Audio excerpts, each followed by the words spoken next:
السلام علیکم۔ آج کل ہم اذان سنتے نہیں، صرف اس کے ختم ہونے کا انتظار کرتے ہیں۔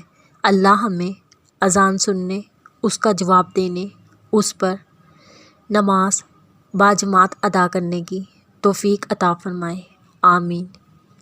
اگر خوش رہنا چاہتے ہو، دوسروں کی خوشی دیکھ کر حسد نہ کرو، ہر ایک کی مدد کرو، یہ سوچے بھی نہ کہ وہ آپ کی مدد کر سکتا ہے یا نہیں۔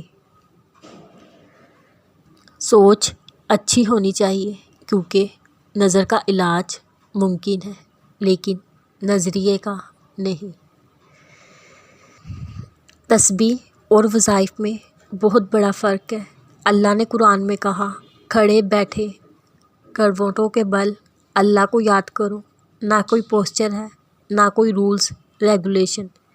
ہر حال میں، ہر موسم اور ہر رنگ میں اللہ کو یاد کر سکتے ہیں۔ یہ ایک فطری اور قلبی یاد بن جاتی ہے، جبکہ وظائف کے طور طریقوں میں قید ہو کر لوگ اپنا مقصد کھو دیتے ہیں۔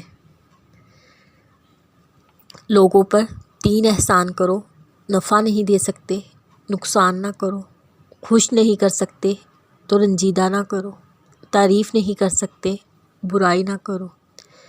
اگر لوگ تم سے متاثر ہو رہے ہیں تکبر نہ کرو، بلکہ شکر ادا کرو اس رب کا جس نے تمہارے عیب چھپا کر تمہیں لوگوں میں معزز بنا رکھا ہے۔ شکر ہو ہی نہیں سکتا کبھی اس کا ادا، مرتے مرتے بھی دعا جینے کی دے جاتی ہے ماں۔